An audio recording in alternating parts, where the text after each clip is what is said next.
வணக்கம். தமிழ் பேசும் மக்களின் உரிமை குரலான வீரகேசரியின் இரவு நேர பிரதான செய்திகள். முதலில் தலைப்புச் செய்திகள். மாற்றுத்திறனாளிகளின் உரிமைகளை உறுதிப்படுத்த விரைவில் புதிய சட்டம். அமைச்சர் உபாலி பன்னிலகே ஐநாவிடம் எடுத்துரைப்பு. திருகோணமலையில் 3 கிலோகிராம் நிறையுடைய பாரிய சிறுநீரக கல்லை அகற்றி மருத்துவர்கள் சாதனை. ஜனாதிபதியுடனான கலந்துரையாடலின் முழு வீடியோவையும் வழங்குமாறு கோரிக்கை. மாறுபட்ட வானிலையால் நோய்கள் பரவுவதற்கான வாய்ப்புகள் அதிகம் என எச்சரிக்கை. செம்மணியில் எங்கள் கண்மணிகள். வடமாகாணம் முழுவதும் பயணிக்கும் தெருவெளி நாடகம். இந்தோனேஷிய நிலநடுக்கத்தில் உயிரிழந்தோரின் எண்ணிக்கை 38 உயர்வு. தொடரும் மீட்பு பணிகள். உள்நாட்டு செய்திகள். மாற்றுத்திறனாளிகளுக்கான பராமரிப்பு மையங்களை நிறுவுதல், இத்தகைய பராமரிப்பு நிலையங்களுக்கான சட்ட மற்றும் ஒழுங்கு விதிகளை தயாரித்தல் என்பன உள்ளடங்கலாக மாற்றுத்திறனாளிகளின் உரிமைகளை உறுதிப்படுத்துவதற்கு அவசியமான குறிப்பிடத்தக்க சட்ட கொள்கை மற்றும் கட்டமைப்பு ரீதியான மறுசீரமைப்புகளை அரசாங்கம் மேற்கொண்டு வருவதாகவும் சகல பிரஜைகளதும் உரிமைகளை உறுதிப்படுத்துவதற்கான அர்ப்பணிப்பை கொண்டிருப்பதாகவும் கிராமிய அபிவிருத்தி, சமூக பாதுகாப்பு மற்றும் சமூக வலுவூட்டல் அமைச்சர் உபாலி பன்னிலகே தெரிவித்துள்ளார். மாற்றுத்திறனாளிகளின் உரிமைகள் தொடர்பான ஐக்கிய நாடுகள் உபகுழுவின் இலங்கை தொடர்பான மீளாய்வு கூட்டம் நேற்று ஜெனீவாவில் நடைபெற்றது. அங்கு மீளாய்வு குழுவின் பிரதிநிதிகளால் எழுப்பப்பட்ட கேள்விகளுக்கு பதிலளித்து உரையாற்றிய போது அமைச்சர் இதனை தெரிவித்துள்ளார். மாற்றுத்திறனாளிகளின் உரிமைகள் தொடர்பான பிரகடனத்துக்கு அமைவாக அவர்களது உரிமைகளை பாதுகாப்பதற்கான புதிய சட்டமூலத்தை வரைதல், சைகை மொழி தொடர்பில் ஏற்கனவே முன்மொழிந்த சட்டத்தை உருவாக்குதல், மரகேஷ் ஒப்பந்தத்தை நடைமுறைப்படுத்துதல், அணுகல் விதிமுறைகளை மீளாய்வு செய்தல், மாற்றுத்திறனாளிகளுக்கான தேசிய கொள்கை மற்றும் செயற்திட்டத்தை புதுப்பித்தல் என்பன இதில் உள்ளடங்கும். அதேபோன்று கடந்த ஜூன் மாதம் மாற்றுத்திறனாளிகள் தங்கியிருந்த பராமரிப்பு மையம் ஒன்றில் மின்கசிவு காரணமாக ஏற்பட்ட தீ விபத்தில் 14 பேர் உயிரிழந்துள்ளதுடன் பலர் காயமடைந்திருந்தனர். உரிய அதிகாரிகளினால் தொடர்ந்து விடுக்கப்பட்ட எச்சரிக்கைகளையும் மீறி அந்த பராமரிப்பு மையம் சட்டப்பூர்வமாக பதிவு செய்யப்படாமல் இயங்கி வருகின்றது. இவ்வாறானதொரு பின்னணியில் மாற்றுத்திறனாளிகளுக்கான பராமரிப்பு மையங்களை நிறுவுதல், இத்தகைய பராமரிப்பு நிலையங்களுக்கான சட்ட மற்றும் ஒழுங்கு விதிகளை தயாரித்தல் என்பன உள்ளடங்கலாக இவ்வாறான சம்பவங்கள் மீண்டும் நிகழ்வதை தடுப்பதற்கு அவசியமான நடவடிக்கைகளை அரசாங்கம் முன்னெடுத்து வருகின்றது. அடுத்ததாக நீதிமன்றங்கள், போலீஸ் நிலையங்கள் மற்றும் பல்கலைக்கழகங்கள் போன்ற பொது கட்டமைப்புகளில் சைகை மொழி வசதிகள் வலுப்படுத்தப்பட்டு வருகின்றன. அது மாத்திரமன்றி செவிப்புலன் குறைபாடு உடையவர்களுக்கு அவசியமான உதவிகளை வழங்குவதற்கு ஏதுவாக அவசர சேவை பணியாளர்களுக்கு முறையான பயிற்சிகள் அளிக்கப்பட்டு வருகின்றன. தேர்தல் முடிவுகளை சைகை மொழியில் வெளிப்படுத்துவதற்கும் அதன் துல்லியத்தன்மையை உறுதிப்படுத்தும் வகையில் சைகை மொழி சொல்லதிகாரியை உருவாக்குவதற்கும் நடவடிக்கை எடுக்கப்பட்டுள்ளது. எது எவ்வாறிருப்பினும் சகல இலங்கையர்களது மனித உரிமைகளை பாதுகாப்பதிலும் மேம்படுத்துவதிலும் எமது அரசாங்கம் அர்ப்பணிப்புடன் செயலாற்றி வருகின்றது.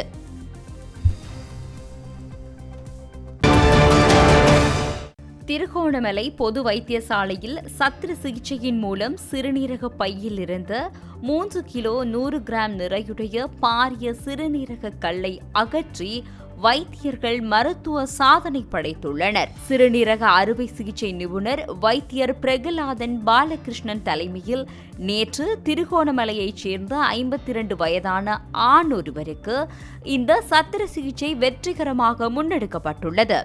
இதன்போது சிறுநீரக பையில் இருந்த 3.1 கிலோகிராம் நிறையுடையதும் 21 சென்டிமீட்டர் நீளமுடையதுமான குறித்த சிறுநீரக கல் அகற்றப்பட்டுள்ளது. ஜனாதிபதியுடன் கடந்த புதன்கிழமை இடம்பெற்ற கலந்துரையாடலின் முழுமையான காணொளியை ஊடகங்களுக்கு பகிரங்கப்படுத்துமாறு இலங்கை சட்டத்தரணிகள் சங்கம் ஜனாதிபதி ஊடக பிரிவிடம் வலியுறுத்தியுள்ளது. இலங்கை சட்டத்தரணிகள் நேற்று ஜனாதிபதி ஊடக பிரிவுக்கு கடிதம் ஒன்றை அனுப்பி வைத்து ஜனாதிபதியுடன் இடம்பெற்ற கலந்துரையாடலின் ஆரம்ப பகுதி மாத்திரமே வெளிப்படுத்தப்பட்டுள்ளது. அந்த காணொளியின் ஒரு சில பகுதிகளில் தெளிவற்ற தன்மை காணப்படுகின்றது. ஆகவே கலந்துரையாடலின் முழுமையான காணொளியை வெளிப்படுத்த வேண்டும் என்று குறிப்பிட்டுள்ளனர். அதன்படி கலந்துரையாடல் முழுவதும் இடம்பெற்ற அனைத்து உரையாடல்கள், அவதானிப்புகள் மற்றும் பதில்கள் உட்பட சட்டத்தரணிகள் சங்க பிரதிநிதிகளின் இறுதி கருத்துக்களும் அடங்கிய முழுமையான தொகுக்கப்படாத காணொளி பதிவை வழங்குமாறு அச்சங்கம் கோரியுள்ளது. மேலும் குறித்த காணொளியை மிக தெளிவான ஒலி மற்றும் காட்சி தரத்துடன் வழங்குமாறும் சட்டத்தரணிகள் சங்கம் ஜனாதிபதி செயலகத்திடம் கோரிக்கை விடுத்துள்ளது. சட்டத்தரணிகள் சங்கத்தின் நிர்வாக செயலாளர் சுராணி சமரசேகரவின் கையொப்பத்துடன் இந்த கடிதம் ஜனாதிபதி செயலகத்திற்கு அனுப்பி வைக்கப்பட்டுள்ளது.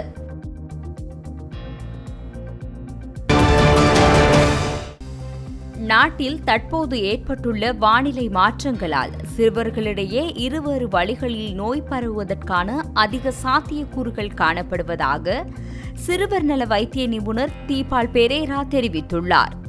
தற்போது நிலவும் அதிக வெப்பமான வானிலை காரணமாக சிறுவர்கள், பெரியவர்கள் மட்டுமின்றி கர்ப்பிணி தாய்மார்களும் நீர்ச்சத்து இழப்பிற்கு உள்ளாகக்கூடிய வாய்ப்புள்ளதால் அதிகளவில் நீரை குடிப்பதற்கு நடவடிக்கை எடுக்குமாறு அவர் கேட்டுக்கொண்டுள்ளார். මේ දවස්වල වැඩිපුර වතුර බොනවා නම් හොඳයි. ඇත්තටම දරුවෙක්ගේ නම් වතුර ප්‍රමාණය තීරණය වෙන්නේ බරේ හැටියට. බරේ හැටියට වතුර දෙන්න ඕනේ දරුවන්ට.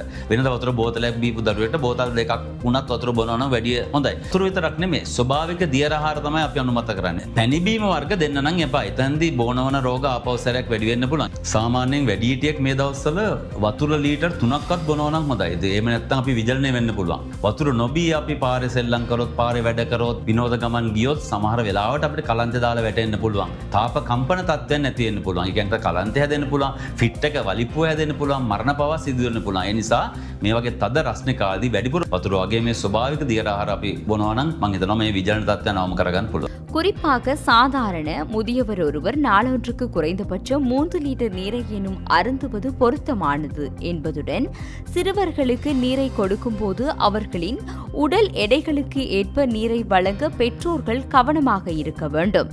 நீண்ட காலமாக போதுமான அளவு நீரை குடிக்காமல் இருப்பதனால் சிறுநீரக கோளாறுகள் ஏற்படுவதற்கான அதிக வாய்ப்புகள் உள்ளது. அத்துடன் நீரை குடிக்காமல் திறந்த வெளிகளில் வேலைகளில் ஈடுபடுதல், சுற்றுலாக்கள் செல்லுதல் போன்றவற்றின் காரணமாக வெப்ப அதிர்ச்சி, மயக்கம், வலிப்பு போன்ற சிக்கல்கள் ஏற்படக்கூடும்.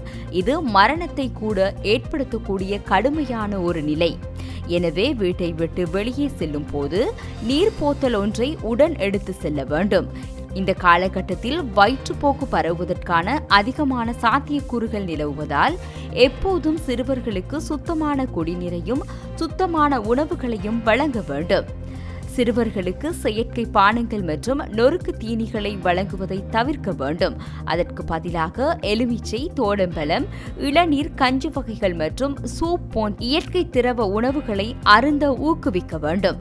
இதனிடையே சிறுவர்கள் கைபேசிகளை பயன்படுத்தி நேரத்தை கழிப்பதற்கு இடமளிக்காமல் அவர்களை பல்வேறு உடற்பயிற்சி சார்ந்த நடவடிக்கைகளில் ஈடுபடுத்த வேண்டும்.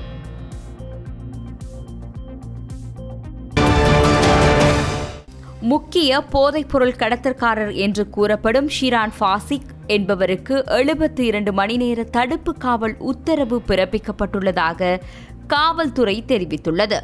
துபாயில் கைது செய்யப்பட்ட சந்தேக நபர் நேற்று நாட்டிற்கு அழைத்து வரப்பட்டார். நாட்டுக்கு அழைத்து வரப்பட்ட பிரபல போதைப்பொருள் கடத்தல்காரர் மேலதிக விசாரணைகளுக்காக கொழும்பு மத்திய குற்றவியல் விசாரணை பணியகத்திடம் ஒப்படைக்கப்பட்டார். சந்தேக நபருடன் சேர்த்து மேலும் 2 ஒழுங்கமைக்கப்பட்ட குற்றக்குழுக்களின் உறுப்பினர்கள் என சந்தேகிக்கப்படும் நபர்களும் விசாரணைகளுக்காக அந்த பணியகத்தில் ஒப்படைக்கப்பட்டுள்ளனர். சந்தேக நபர்கள் நேற்றிரவு அபுதாபியில் இருந்து கட்டுநாயக்க விமான நிலையத்திற்கு அழைத்து வரப்பட்டனர். தெஹிவல கழுபோவில பிரதேசத்தை சேர்ந்த 48 வயதான ஷிரான் ஃபாசிக் சர்வதேச போலீசாரினால் சிவப்பு எச்சரிக்கை விடுக்கப்பட்ட ஒருவராவார். இவர் 2018 ஐக்கிய அரபு ராச்சியத்திற்கு தப்பி சென்றிருந்தார். ஈரான் அமெரிக்கா போரின் போது ஐக்கிய அரபு ராச்சியத்தின் மீது தாக்குதல் நடத்த ஈரான் பயன்படுத்திய ட்ரோன்கள் மற்றும் ஏவுகணைகளின் புகைப்படங்கள் மற்றும் வீடியோக்களை தமது கைபேசியில் வைத்திருந்த குற்றத்திற்காக கடந்த மே மாதம் 26 துபாய் போலீசாரால் இவர் கைது செய்யப்பட்டார். சந்தேக நபருக்கு எதிராக போதைப்பொருள் கடத்தல், துப்பாக்கிகளை வைத்திருத்தல், பயங்கரமான மற்றும் கூர்மையான ஆயுதங்களை வைத்திருத்தல், சட்டவிரோத கூட்டத்தின் உறுப்பினராக இருத்தல் மற்றும் சேதம், தீங்கு விளைவித்தல் ஆகிய குற்றச்சாட்டுகள் நிலுவையில் உள்ளதாக போலீசார் தெரிவித்தனர். மேலும் சந்தேக நபர் போதைப்பொருள் கடத்தல் மற்றும் பிற ஒழுங்கமைக்கப்பட்ட குற்ற செயல்கள் மூலம் ஈட்டியதாக சந்தேகிக்கப்படும் சட்டவிரோத சொத்துக்கள் தொடர்பிலும் விசாரணைகள் முன்னெடுக்கப்பட்டுள்ளதாக போலீசார் சுட்டிக்காட்டியுள்ளனர். சிறைச்சாலை அதிகாரிகளின் தகவல்களை ரகசியமாக சேகரித்து வந்த நபரொருவரை சகஸ்புர போலீசார் கைது செய்துள்ளனர். இவர் அண்மையில் புதிய மெகசின் சிறைச்சாலையில் ஏற்பட்ட பதற்றத்தின் போது உயிரிழந்த முகமது அஸ்மான் ஜெரிப்தீன் என்பவரின் நெருங்கிய தொடர்பை பேணியவர் என போலீசார் தெரிவித்துள்ளனர். குறித்த சந்தேக நபர் அஸ்மான் என்பவரால் கடந்த ஆண்டு தெஹிவலை வட்சப்பல வீதியில் நடத்தப்பட்ட இரட்டை கொலை சம்பவத்தின் போது மோட்டார் சைக்கிளை செலுத்தியவர் என்றும் தெரியவந்துள்ளது. புதிய மெகசின் சிறைச்சாலையில் பதற்றம் ஏற்படுவதற்கு 3 நாட்களுக்கு முன்னர் இவர் பிணையில் விடுவிக்கப்பட்டதாக போலீசார் தெரிவித்துள்ளனர். மேலும் இவர் வெளிநாட்டில் தலைமறைவாக உள்ள கொஸ்மல்லி என்ற குற்றவாளியின் நெருங்கிய சகா என்பதும் தெரிய வந்துள்ளது. கைது செய்யப்பட்ட சந்தேக நபரின் கைத்தொலைபேசியை பரிசோதித்த போது கொஸ்மல்லி என்பவருடன் நடத்திய பல உரையாடல்களின் குரல் பதிவுகளை போலீசார் கண்டுபிடித்துள்ளனர். இந்த தொலைபேசி உரையாடல்களில் சிறைச்சாலை அதிகாரிகள் தொடர்பில் திரட்டப்பட்ட தகவல்கள் உள்ளடங்கப்பட்டிருப்பதுடன் அவர்களுக்கு ஏதேனும் ஆபத்தை ஏற்படுத்த திட்டமிட்டிருந்தமையும் தெரிய வந்துள்ளதாக போலீசார் தெரிவிக்கின்றனர். இதேவேளை வெலிசரை அதிஉயர் பாதுகாப்பு சிறைச்சாலையில் தடுப்பு காவலில் வைக்கப்பட்டுள்ள பெக்கோ சமன் என்ற நிர்மல பிரசங்க தமது தாய்க்கு இறுதி அஞ்சலி செலுத்துவதை மறுத்துள்ளதாக சிறைச்சாலை வட்டாரங்கள் தெரிவிக்கின்றன. இருப்பினும் அதற்கான காரணம் இதுவரை வெளிவரவில்லை. இவரது தாய் கடந்த 12 இரவு மில்தனிய பகுதியில் வைத்து இனந்தெரியாத துப்பாக்கிதாரி ஒருவரால் சுட்டுக் கொல்லப்பட்டார். கரந்தனிய சுத்தா என்பவரால் இந்த கொலை வழிநடத்தப்பட்டதாக சந்தேகிக்கப்படுவதுடன் கனேமுள்ள சஞ்சீவவின் கொலைக்கு பழிவாங்கும் செயலாகவே இது நடந்துள்ளதாக செய்திகள் வெளியாகின்றன. இவ்வாறான பின்னணியில் வெலிசரை அதி உயர்வு பாதுகாப்பு சிறைச்சாலையில் தடுத்து வைக்கப்பட்டுள்ள பெக்கோ சமனுக்கு அவரது தாயின் கொலை குறித்து சிறைச்சாலை அதிகாரிகள் அறியப்படுத்தியிருந்தனர். இதன்போது தாயின் உடலுக்கு இறுதி அஞ்சலி செலுத்த அவர் மறுத்துவிட்டதாக கூறப்படுகின்றது. பெக்கோ சமனின் நலன் குறித்து விசாரிக்க சிறைச்சாலைக்கு செல்ல வேண்டாம் என அவரின் தாயாருக்கு அச்சுறுத்தல் விடுத்திருந்த போதிலும் அதனை பொருட்படுத்தாமல் அவர் சிறைச்சாலைக்கு சென்று வந்தமையே இந்த கொலைக்கான மற்றொரு காரணம் என போலீஸ் வட்டாரங்கள் தெரிவிக்கின்றன. செம்மணியில் புதைக்கப்பட்ட உறவுகளுக்கான உண்மையையும் நீதியையும் உலகிற்கு எடுத்து கூறுவதுடன் செம்மணி படுகொலையின் வரலாற்றை அடுத்த தலைமுறையினருக்கு மறக்காமல் கடத்தும் நோக்கில் செம்மணியில் எங்கள் கண்மணிகள் என்ற நாடகம் வடமாகாணம் முழுவதும் ஆற்றுகைப்படுத்தப்பட்டு வருகின்றது. செல்லும் பிள்ளைகளை அவர்கள் பிடித்தெடுக்கின்றார்கள். அதிலே ஒருதிதான் கிருசாந்தி. ராணுவ கட்டுப்பாட்டில் அந்த கொடுமைகள் அரங்கேறுகிறது யாழிலே. வடமாகாணத்தின் யாழ்ப்பாணம், கிளிநொச்சி, முல்லைத்தீவு, வவுனியா மற்றும் மன்னார் ஆகிய மாவட்டங்களில் ஒவ்வொரு மாவட்டத்திலும் 10 இடங்களில் மக்களினதும் மாணவர்களினதும் பார்வைக்காக நாடக ஆற்றுகைகள் முன்னெடுக்கப்பட்டு வருகின்றன.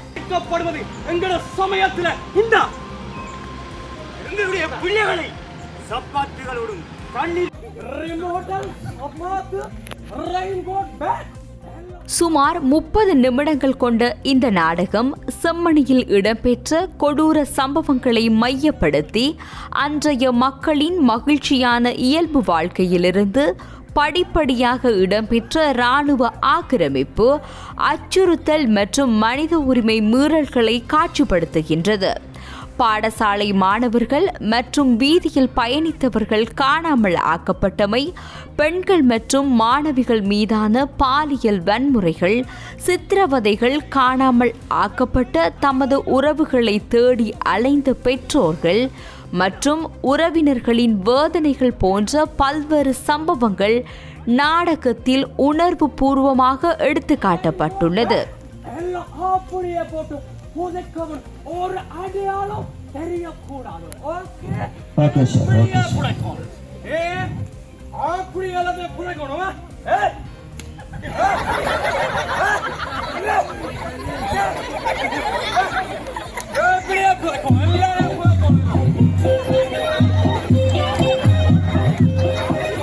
இந்த 11ஆம் திகதி ஆரம்பிக்கப்பட்ட தெருவழி நாடகமானது செம்மணியில் நீதியின் ஓலம் நிறுவப்பெறும் 17ஆம் திகதி இறுதி நாளில் செம்மணியில் இடம்பெற உள்ளதுடன் 20ஆம் திகதி வரை இந்த நாடகம் அரங்கேற்றப்பட உள்ளது. சிரித்து கொண்டு பார்ப்பினோம். ஆனால் இந்த நாடகத்தை எல்லாருமே ஒரு மன கவலையோடும் ஒரு உணர்வோடும் பார்த்ததா கண்டபடி மாதிரி சின்ன இப்படி சாக்கொள்ளினோமோ நப்பாவைக்கு அந்த உணர்வு மேலே தெரிவிக்க இல்லை. அதனால நாடகங்களை கொண்டு கிராமங்களுக்கு பிள்ளை கொஞ்சம் பயன் தெளிஞ்சு அவையும் தங்கட பாதுகாப்பை தேடிக்கொள்ளுங்க. எல்லாமே மறந்து போயிருக்குது. இளைய சமுதாயத்துக்கு எங்களோட வரலாறை கட்டாயம் கடத்த வேண்டியது எங்களோட வரலாறு தெரிஞ்ச எங்களுடைய கடமை. இந்த நிலையில் செம்மணி மனித புதைக்குழியின் 106வது நாள் அகழ்வு பணிகள் நேற்றைய தினம் முன்னெடுக்கப்பட்டன. முன்னெடுக்கப்பட்ட அகழ்வு பணியில் 2 எண்புக்கூடுகள் அடையாளம் காணப்பட்டுள்ள நிலையில் 7 எண்புக்கூடுகள் அகழ்ந்தெடுக்கப்பட்டுள்ளன. அத்துடன் மனித எண்புக்கூட்டு தொகுதியொன்றும் அடையாளம் காணப்பட்டுள்ளது. மேலும் அகழ்வு பணிகளை மேற்கொள்வதற்கான பாதீட்டினை சமர்ப்பிக்க நீதிமன்றம் அறிவுறுத்தியுள்ள நிலையில் அக்டோபர் மாதம் மன்று கூடும் போது பாதீடு சமர்ப்பிக்கப்பட்டதும் அரசாங்கம் நிதியை விடுவிக்கும் என எதிர்பார்ப்பதாகவும், அவ்வாறு நிதி விடுவிக்கப்பட்டால் அடுத்த கட்ட பணிகள் முன்னெடுக்கப்படும் என சட்டத்தரணி VS நிரஞ்சன் தெரிவித்தார். செம்மணி மனித புதைக்குழி 3ஆம் கட்டத்தின் 52ஆம் நாள் யாழ் நீதவான் கௌரவ S. லெனின்குமார் அவர்கள் முன்னிலையில் காலை எடுத்துக்கொள்ளப்பட்டது. புதிதாக 2 மனித எண்பு தொகுதிகள் அடையாளப்படுத்தப்பட்டு மொத்தமாக 554 மனித எண்பு தொகுதிகள் இதுவரை அடையாளப்படுத்தப்பட்டிருக்கின்றது. அதிலிருந்து 7 மனித எண்பு தொகுதிகள் அகழ்ந்தெடுக்கப்பட்டு நீதிமன்ற கட்டுக்காவலில் வழங்கப்பட்டது. மொத்தமாக 547 மனித எண்பு தொகுதிகள் இதுவரை அடையாளப்படுத்தப்பட்டு சட்ட வைத்திய அதிகாரி செல்லையா பிரணவனவர்களிடம் வழங்கப்பட்டிருக்கின்றது. அதே நேரம் மனித எண்பு குவியல்கள் 2 அடையாளப்படுத்தப்பட்டிருக்கின்றன. ஏற்கனவே 2 குழிகள் எழுமாற்றாக தெரிவு செய்யப்பட்டு அகழ்ந்தெடுக்கப்பட்டது. அதில் மனித எச்சங்கள் அடையாளப்படுத்தப்பட்டு அகழ்ந்தெடுக்கப்பட்டது தெரிந்தது. அதைவிட GPR பரிசோதனை செய்யப்படாத இந்த சிந்துபாத்தி எல்லைக்குள் இருக்கின்ற பகுதிகளை தெரிவு செய்து இன்று 6 1 மீட்டர் அகலமும் 1 மீட்டர் நீளமுமான குழிகள் 6 அகலப்பட்டு அதில் மனித எண்பு தொகுதிகள் 3 குழிகளுக்குள் அடையாளம் காணப்பட்டிருக்கின்றன. தொடர்ந்து 53ஆம் நாள் அகழ்வு பணி நாளை நடைபெறும். இதே நேரம் மிகுதி நீதிமன்ற சான்று பொருளாக நீதிமன்ற கட்டுக்காவல் இருக்கும் மிகுதி சான்று பொருட்களை ஆய்வு செய்வதற்காக நாளை 3ஆம் நாள் பேராசிரியர் ராஜசோமுதவனால் ஆய்வுக்கும் அதற்கான குறிப்புகள் எடுத்தல் படங்கள் எடுத்தல் நிகழ்வும் நாளை. வெளிநாட்டு செய்திகள். இந்தியாவின் 80வது சுதந்திர தின விழா கொண்டாட்டங்கள் நாடு முழுவதும் கோலாகலமாக நடைபெற்று வருகின்றன. இந்த நிலையில் டெல்லி செங்கோட்டையில் பிரதமர் மோடி 13வது முறையாக தேசிய கொடியை ஏற்றி வைத்து உரையாற்றியுள்ளார். रक्षा सचिव श्री राजेश कुमार सिंह and लालजी मंदिर है. Unfurling of the national flag in the address to the nation.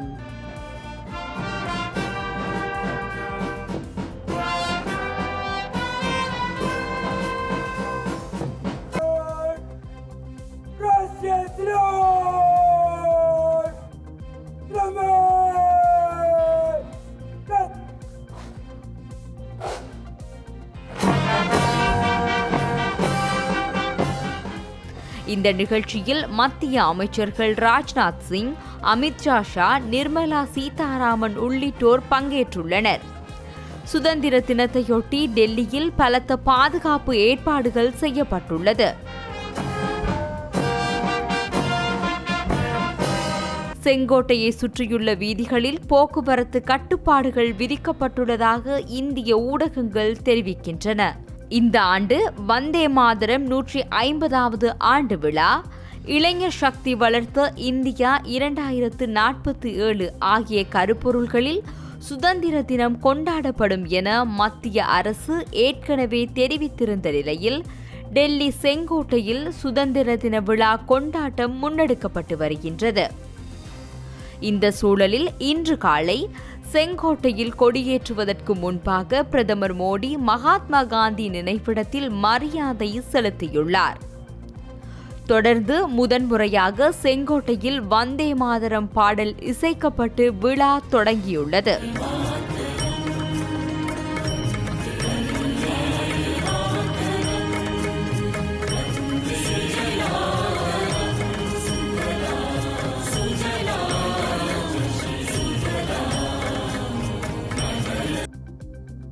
आज हर घर तिरंगा है, हर मन तिरंगा है और देश उत्साह और उमंग के साथ नए संकल्पों को लेकर के आज आगे बढ़ रहा है। आज जब हम देश के लोग वंदे मातरम के 150 वर्ष मना रहे हैं, तो इससे बड़ा उत्तम अवसर क्या हो सकता है। मेरे प्यारे देशवासियों, पिछले दिनों அத்துடன் தமிழ்நாடு அரசு சார்பில் சென்னை கோட்டை கொத்தளத்திற்கு வந்த முதல்வருக்கு காவல்துறை சார்பில் அணிவகுப்பு மரியாதை அளிக்கப்பட்டுள்ளது. சுதந்திர தின விழாவிற்கு மதிப்புக்குரிய தலைமைச் செயலாளர் அவர்கள் மாண்புமிகு தமிழ்நாடு முதலமைச்சர் அவர்களை வரவேற்கிறார்கள், அறிமுகம் செய்து வைக்கிறார்கள். Lieutenant general V Srihari AVSM SAS officer commanding Tamil Nadu மற்றும் Puducherry naval air officer commanding air force station Tambaram, director general of police, head of police force and half police greater Chennai police.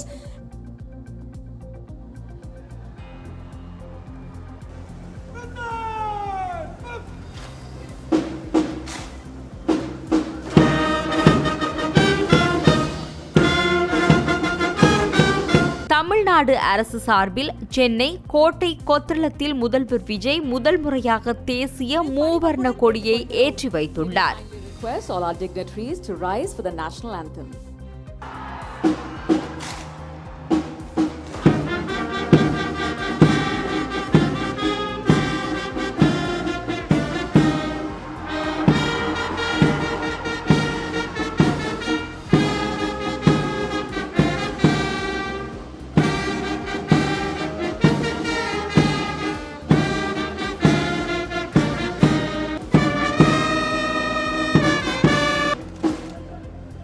மக்களிடம் பேசிய முதலமைச்சர், இந்த சுதந்திர தினத்தை கொண்டாடிக்கிட்டு இருக்கிற என் நெஞ்சில் குடியிருக்கும் தமிழக மக்களுக்கும் அனைவருக்கும் என்னுடைய சுதந்திர தின நல்வாழ்த்துக்கள், என்னுடைய வணக்கத்தையும் தெரிவிச்சுக்கிறேன். நம்மள ஒரு அடிமை மாதிரி வச்சிருக்காங்க அப்படின்னு தெரிஞ்சிட்டாலே மக்கள் மத்தியில் ஆட்டோமேட்டிக்கா ஒரு ஒற்றுமை ஒண்ணு வர ஆரம்பிக்கும். எல்லாரும் ஒரே மாதிரி யோசிச்சு ஒண்ணு சேர ஆரம்பிப்பாங்க. அப்படி ஒண்ணு சேர்ற இடத்துல தான் சாதி உடையும், மதம் உடையும், மொழி, இனம் இந்த மாதிரி எல்லாமே உடைஞ்சு நொறுங்கும். இப்படி உடைஞ்சு நொறுங்குற இடத்துல தான் கிடைக்கிறது தான் உண்மையான சுதந்திரம்.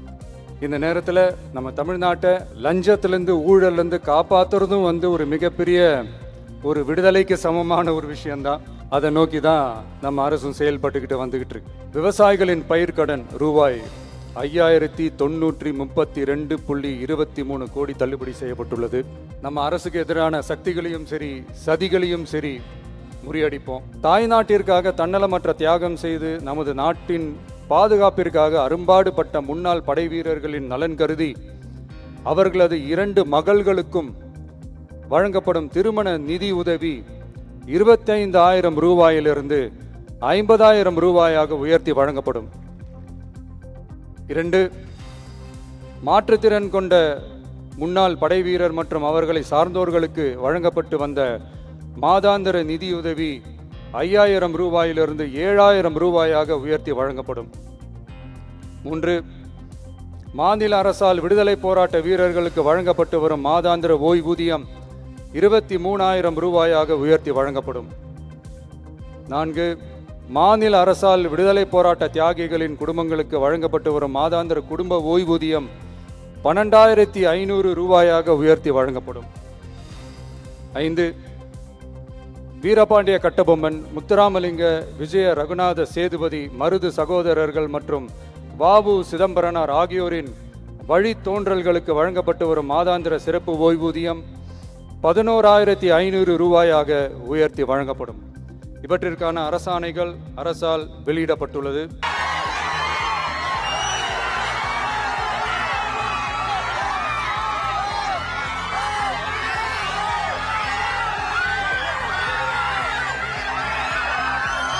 வெளிநாட்டு செய்திகள்.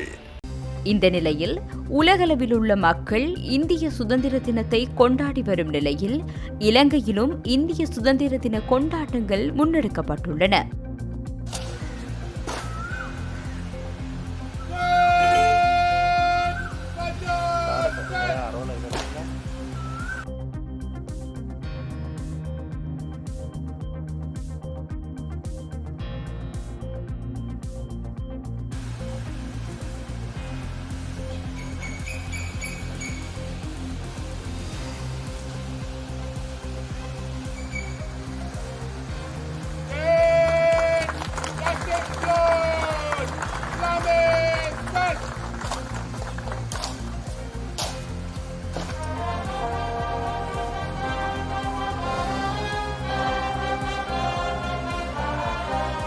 இந்தியாவின் 80வது சுதந்திர தினம் இன்று இலங்கையின் பல்வேறு பகுதிகளிலும் கொண்டாடப்பட்டுள்ளது. அந்த வகையில் 80வது இந்திய சுதந்திர தினம் கொழும்பில் உள்ள இந்திய இல்லத்தில் உயர்ஸ்தானிகர் சந்தோஷ் ஜாவின் தலைமையில் மிக சிறப்பாக இடம்பெற்றுள்ளது.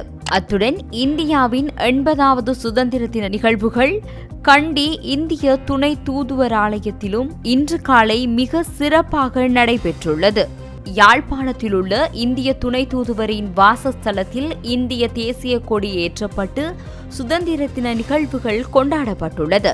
யாழ்ப்பாணம் கச்சேரி நல்லூர் வீதியில் அமைந்துள்ள இந்திய துணை தூதரின் வாசஸ்தலத்தில் காலை 9 மணியளவில் இந்தியாவின் தேசிய கொடியை துணை தூதர் சாய் முரளி ஏற்றி வைத்துள்ளார்.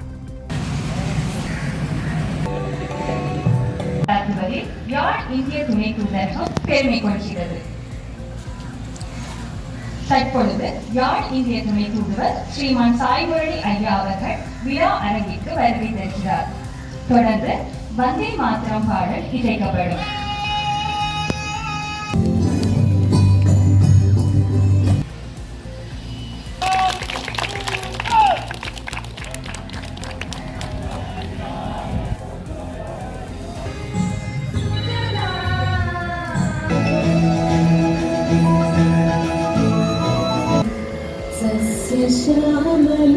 வெளிநாட்டு செய்திகள்.